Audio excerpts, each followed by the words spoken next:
Doctor പറഞ്ഞത്. എന്തായാലും treatment പോകാൻ ഇറങ്ങിയതല്ലേ. ആർക്കാ കുഴപ്പമെന്ന് മാത്രം ആരും ചേച്ചി അറിയിച്ചില്ല എന്ന് മാത്രം. അത് താൻ പറയുന്ന പോലെ അത്ര നിസ്സാരമായി എടുക്കാൻ പറ്റുന്നൊന്നല്ല. ഒരിക്കലും ഒരമ്മയാവാൻ കഴിയില്ലെന്നാ ആ റിപ്പോർട്ടിലുണ്ടായിരുന്നത്. പെട്ടെന്ന് അങ്ങനെ അറിയുമ്പോൾ ആരായാലും തകർന്നു പോകും. ദേ നോക്ക്, ഇപ്പോ നമുക്ക് ചെയ്യാൻ പറ്റുന്ന കാര്യം എന്താന്ന് വെച്ചാൽ തൽക്കാലത്തേക്കെങ്കിലും കുഞ്ഞിനെ നമുക്ക് ഏട്ടത്തിൽ കൈകൊണ്ട് കൊടുക്കാം. നമ്മുടെ മോളെടുത്ത് കളിപ്പിക്കുമ്പോഴൊക്കെ ഏട്ടത്തിന്റെ അവസ്ഥയ്ക്ക് മാറ്റം വരും. ആ അവസ്ഥയ്ക്ക് അങ്ങനെ മാറ്റം വരണ്ട. മറ്റൊന്നും കൊണ്ടല്ല സന്ദീപ്. മുന്നേ ചേച്ചിക്ക് മക്കള് ജനിക്കോ ഇല്ലെന്നുള്ള സംശയമായിരുന്നു. അപ്പൊ തന്നെ എന്റെ കയ്യിൽ മോളെ കിട്ടിയിട്ടില്ല. ഇപ്പോ ഏകദേശം ഉറപ്പായി ചേച്ചിക്ക് കുഞ്ഞുങ്ങൾ ഉണ്ടാവില്ല എന്നുള്ള കാര്യം. ഇനിയും ചേച്ചിയുടെ കയ്യിൽ ഇവളെ കൊണ്ട് കൊടുത്താ പിന്നെ നമുക്ക് കുഞ്ഞ് ജനിച്ചിട്ടില്ല എന്നങ്ങ് കരുതിയാ മതി. നിനക്ക് ഇതൊക്കെ എങ്ങനെ പറയാൻ തോന്നുന്നു? അതിന് നിന്റെ സ്വന്തം ചേച്ചിയല്ലേ എടുത്തേ? അതുകൊണ്ടാ ഞാൻ പറഞ്ഞത്. എന്റെ ചേച്ചി എനിക്ക് നല്ലപോലെ അറിയാം. ഞാൻ ഇപ്പൊ പറഞ്ഞത് എന്താണെന്ന് സന്ദീപിന് പിന്നീട് മനസ്സിലാവും.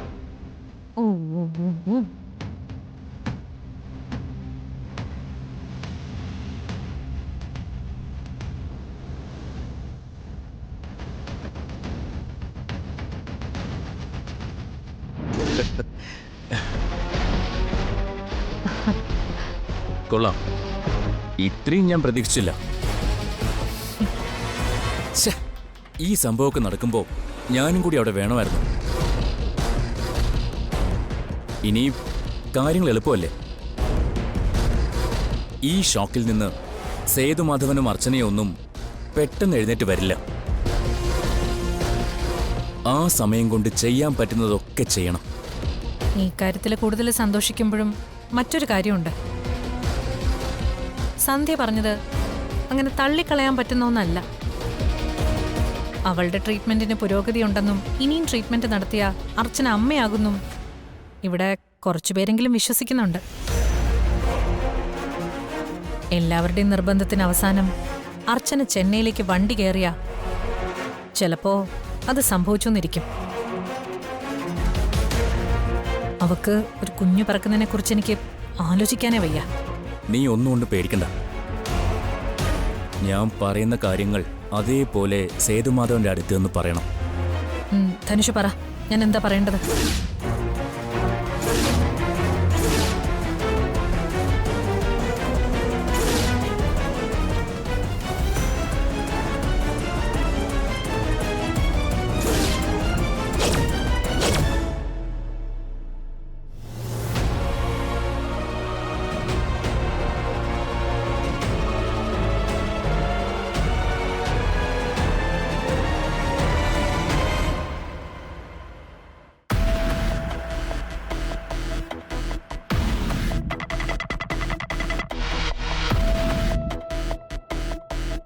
ഞാൻ പറയുന്ന കാര്യങ്ങൾ അതേപോലെ സേതുമാധവന്റെ അടുത്ത് നിന്ന് പറയണം.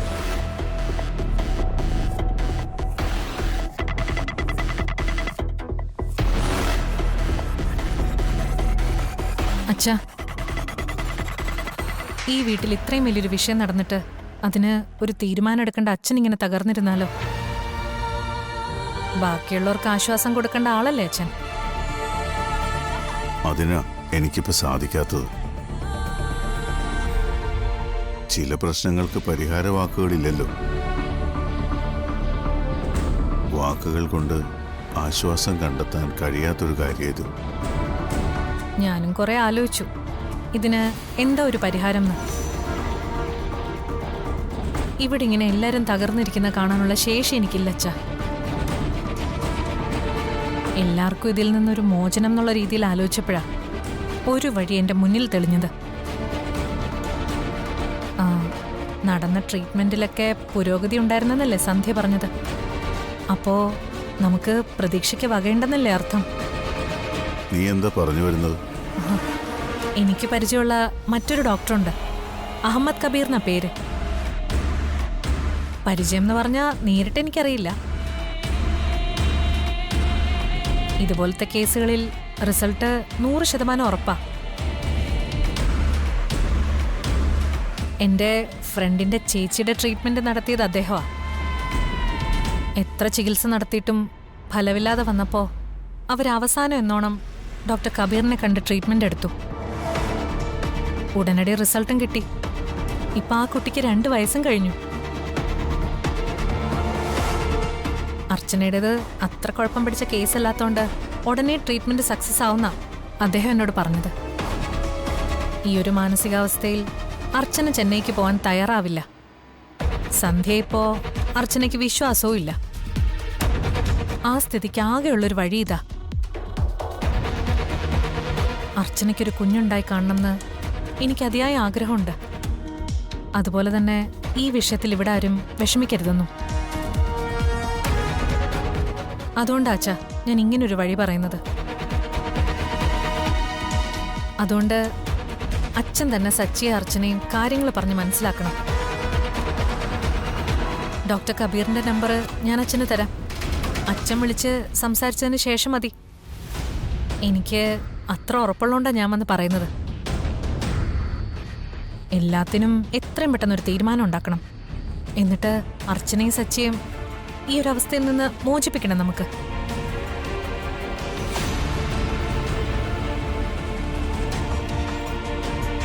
അർച്ചനയും സച്ചിയും ചെന്നൈയിലേക്ക് പോകാൻ തയ്യാറായാലും അച്ഛൻ സമ്മതിക്കരുത്. അത് മറ്റൊന്നും കൊണ്ടല്ല. ഇവിടെ ആവുമ്പോ നമ്മളൊക്കെ ഉണ്ട് അവൾക്കൊപ്പം. അവിടെ പോയി ഓരോന്നാലോചിച്ച് വിഷമിച്ച് ഉള്ള പ്രതീക്ഷയും കൂടെ പോവും. അതുകൊണ്ട് അച്ഛൻ അവളോടൊന്ന് സംസാരിക്കണം. എത്രയും വേഗം ഡോക്ടർ കബീറിനെ ഒന്ന് കാണാൻ പറയണം. ഡോക്ടറിനോട് സംസാരിക്കുമ്പോൾ തന്നെ അവക്കൊരു മാറ്റം ഉണ്ടാവും.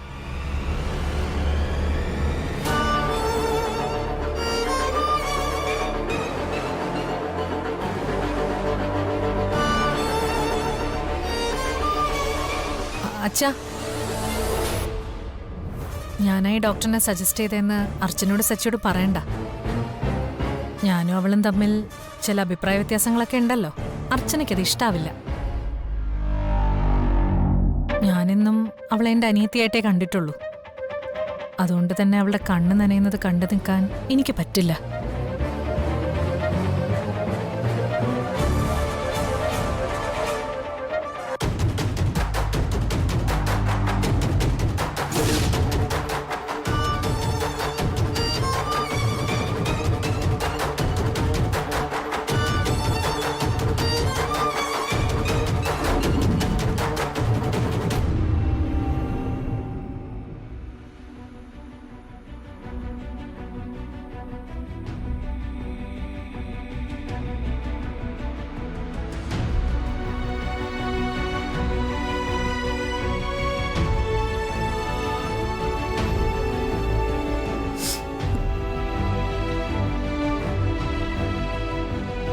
തന്നെ ഈ അവസ്ഥയിൽ കാണാൻ വയ്യാത്തോണ്ടാ ഞാൻ എല്ലാം അറിഞ്ഞിട്ടും തന്നെ ഒന്നും അറിയിക്കായിരുന്നേ. എന്തു വന്നാലും ഞാൻ തന്നോടൊപ്പം ഇല്ലേ? അത് പോരെ തനിക്ക്? മതി, സച്ചേട്ടൻ മാത്രം മതി എനിക്ക്. എന്നാലും എനിക്കിത് മനസ്സിന്ന് പോകുന്നില്ല സച്ചേട്ടാ.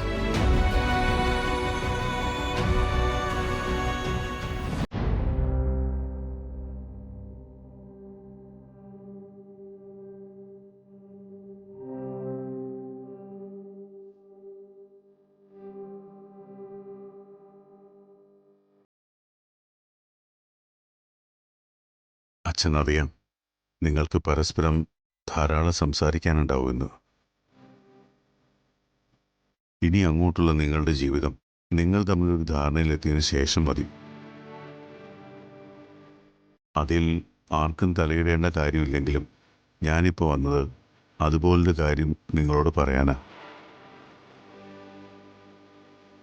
ഏതൊരു പെൺകുട്ടിയും തകർന്നു പോകുന്നൊരു വാർത്തയാണ് ഇന്ന് അർച്ചനയും അറിഞ്ഞത്. മാനസികമായി വിഷമം കൂടുതലുണ്ടാവുമെന്ന് അച്ഛനറിയാം. ഒരു ദിവസത്തെ വിഷമത്തിന് ശേഷം പിന്നീടായ യാഥാർത്ഥ്യത്തെ അംഗീകരിച്ച് ഒരു നെടുവീർപ്പ് കൊണ്ട് മറക്കാൻ ശ്രമിക്കേണ്ടി വരും ഇത്. അങ്ങനെ മറന്നു തുടങ്ങുന്നതിന് മുമ്പ് അവസാന ശ്രമം എന്ന രീതിയിൽ അച്ഛൻ പറയുന്നത് മക്കൾ കേൾക്കണം. നിങ്ങൾക്കൊരിക്കലും കുട്ടികൾ ഉണ്ടാവില്ല എന്നതിൽ നിന്ന് ട്രീറ്റ്മെൻറ്റ് ചെയ്താൽ സാധ്യതയുണ്ടെന്ന് പറയത്തക്ക വിധത്തിൽ കാര്യങ്ങൾ കൊണ്ടെത്തിച്ചത് സന്ധ്യ. അർച്ചനയോടും ഈ കുടുംബത്തോടും സ്നേഹമുള്ളതുകൊണ്ടും ഈ വീട്ടിലെ ഇപ്പോഴത്തെ അവസ്ഥ അവൾ മുഖാന്തരം ഉണ്ടാവരുതെന്നും കരുതിയാവണം അർച്ചനയോടൊന്നും തുറന്നു പറയാത്തത്. അർച്ചന സന്ധ്യ എന്ന കൂട്ടുകാരിയെ അവിശ്വസിച്ചാലും സന്ധ്യ എന്ന ഡോക്ടറെ വിശ്വസിക്കണം. സന്ധ്യ ഇപ്പോൾ പറയുന്നത് ട്രീറ്റ്മെൻറ്റിനെ വിശ്വസിക്കണമെന്നും അത് കംപ്ലീറ്റ് ആയാൽ നിങ്ങൾക്കൊരു കുഞ്ഞ് ഇനിയും ജനിക്കുമെന്ന് തന്നെയാണ്. തകർച്ചയുടെ ഏറ്റവും താഴെ പോകുന്നതിന് മുൻപ് അതൊരു കച്ചിത്തുരുമ്പായി കണ്ട് ഒന്നുകൂടി ശ്രമിച്ചു നോക്കിക്കൂടെ? ഇക്കാര്യം ഞാൻ അർച്ചനയോട് പറഞ്ഞതാ. ചെന്നൈയിലേക്ക് പോകുന്നതും ഉടനെ ട്രീറ്റ്മെൻറ്റിനെ കുറിച്ച് ആലോചിക്കുന്നതും ഇപ്പോഴത്തെ സാഹചര്യത്തിൽ പറ്റില്ലെന്നാ അർച്ചന പറയുന്നത്.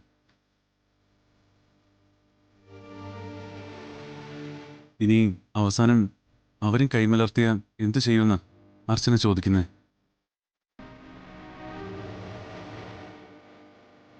കുറച്ചു ദിവസം കഴിഞ്ഞിട്ട് അതിനൊരു തീരുമാനം എടുക്കാന്നാ ഞാൻ കരുതിയിരിക്കുന്നത്. നിന്റെ തീരുമാനം തന്നെയാ ഈ കാര്യത്തിൽ പ്രധാനം.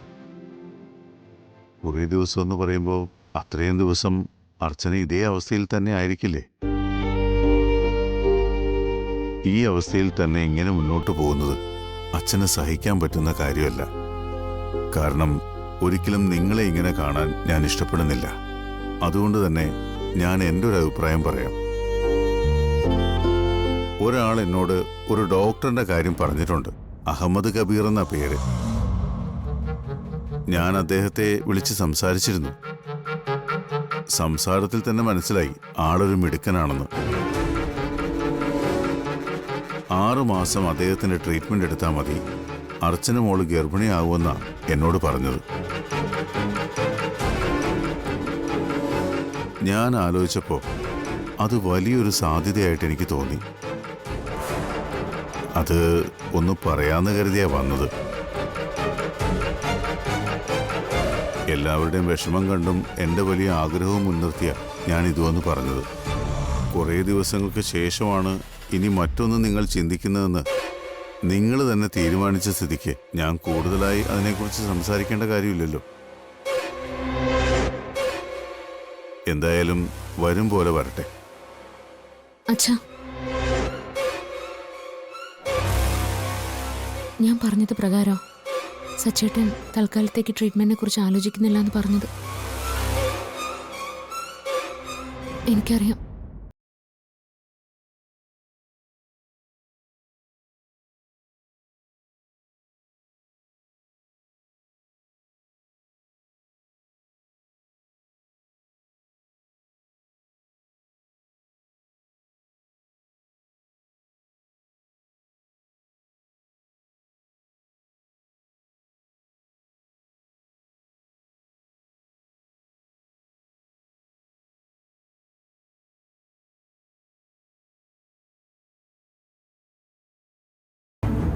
അച്ഛൻ്റെ അത്ര ഉറപ്പ് എനിക്ക് ഇക്കാര്യത്തിലില്ലെങ്കിലും അച്ഛൻ്റെ ആശ്വാസം പിന്നീട് ഞങ്ങളുടെ ജീവിതത്തിൽ വലിയൊരു അത്ഭുതത്തിന് കാരണമായാലോ.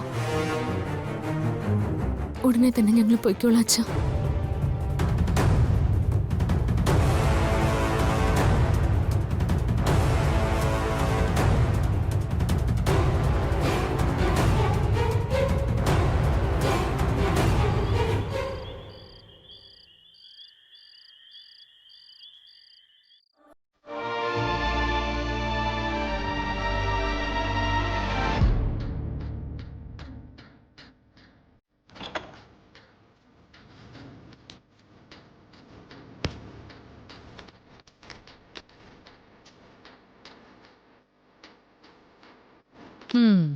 ആഹാ, നല്ല തണുപ്പ്. വെള്ളത്തിന് നല്ല തണുപ്പ്, മനസ്സിന് അതിനേക്കാ തണുപ്പ്.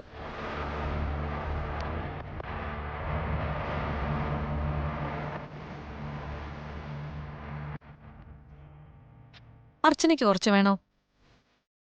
മനസ്സിങ്ങനെ നീർന്ന ഈ സമയത്തെ തണുത്ത വെള്ളം നല്ലതാ.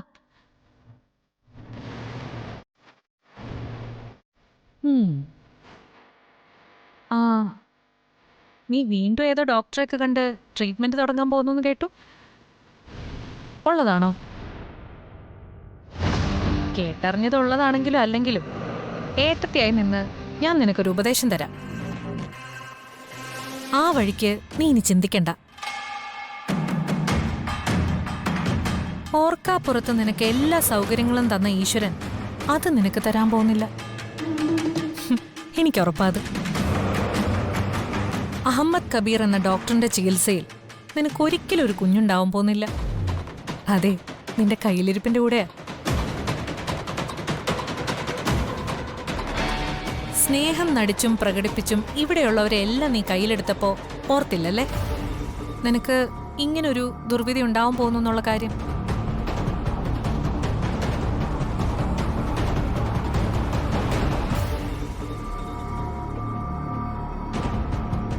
ഒന്ന് നിന്നേ. നീ എവിടെ പോകുന്നു?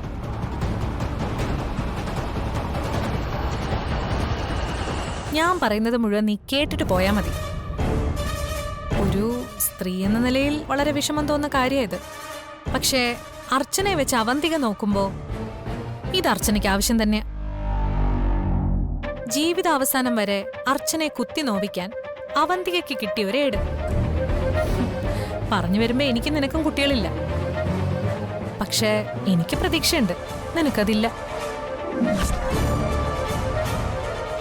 അത് തന്നെയാ അവന്തിക ഇനി ആയുധമായിട്ട് എടുക്കാൻ പോകുന്നത്. കുറച്ചെങ്കിലും ആത്മാഭിമാനം ഉണ്ടെങ്കിൽ നീ ഇപ്പൊ ആത്മഹത്യ ചെയ്യും. ആ, ഞാനായിരുന്നെങ്കിൽ ഉറപ്പായിട്ടും അത് തന്നെ ചെയ്തേനെ.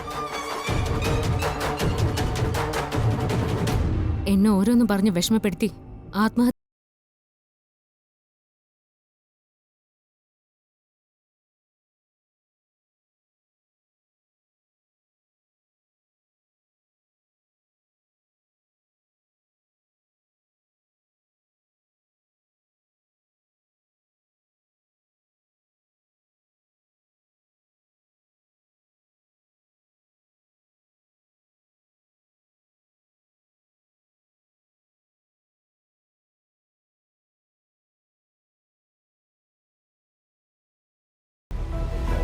കുറെ മക്കളുടെ സ്നേഹം എന്റെ ഭർത്താവ് എനിക്ക് തരുന്നുണ്ട്.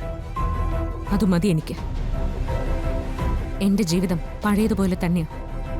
അതിനിടയ്ക്ക് ഒരിക്കൽ പോലും ഈ പേരും പറഞ്ഞ് അവന്തിയേക്ക് അർച്ചനെ കുറച്ചുപോലും വിഷമിപ്പിക്കാൻ പറ്റില്ല. അങ്ങനെ ഒരു മോഹം ഉണ്ടെങ്കിൽ അതിപ്പോ തന്നെ അങ്ങ് മാറ്റിവെച്ചേക്കാം.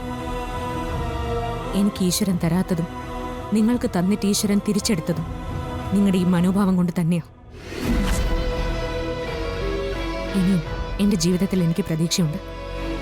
അത് ഭർത്താവിന്റെ അബോധാവസ്ഥയിൽ നിങ്ങൾ കളിച്ച ചീപ്പ് ഡ്രാമയൊന്നുമല്ല. എല്ലാം തീരുമാനിക്കുന്നത് ഈശ്വരനാണ്. അഖിലാണ്ടത്തിന്റെ ഉടമസ്ഥാവകാശം ഈശ്വരൻ അവന്തിയേക്ക് തന്നിട്ടൊന്നുമില്ലല്ലോ. അങ്ങനെ ഏൽപ്പിച്ച് തന്നാൽ അവന്തികയുടെ അവസാനം തീരുമാനിക്കുന്നത് ഈ അർച്ചന തന്നെയായിരിക്കും. പറഞ്ഞും മനസ്സിലാക്കിയും മനസ്സ് ശുദ്ധീകരിക്കാൻ എന്നെ കൊണ്ടാവും തോന്നുന്നില്ല. അപ്പൊ പിന്നെ ശരീരശുദ്ധിയിൽ നിന്ന് തന്നെ നമുക്ക് ഒന്നേന്ന് തുടങ്ങാം.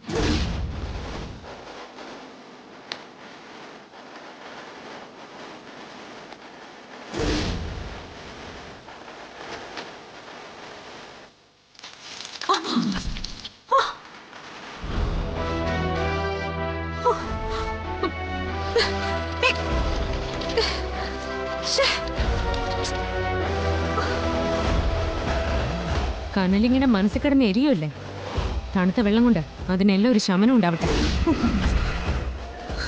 ഈശ്വരവിധി എന്നും പറഞ്ഞ് തകർക്കാൻ ഇറങ്ങിയിരിക്കുന്നു.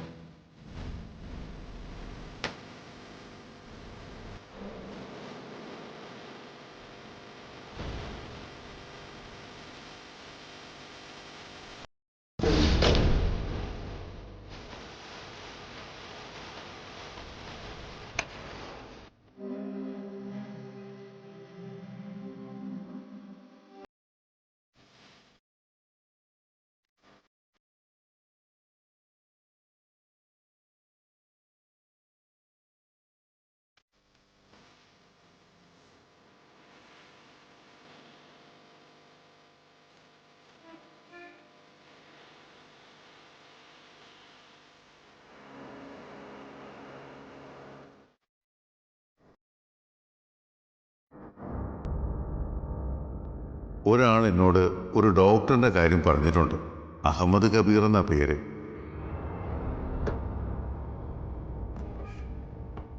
അച്ഛൻ പറഞ്ഞ ട്രീറ്റ്മെന്റ് കൊണ്ട് ഫലം ഉണ്ടാവോ?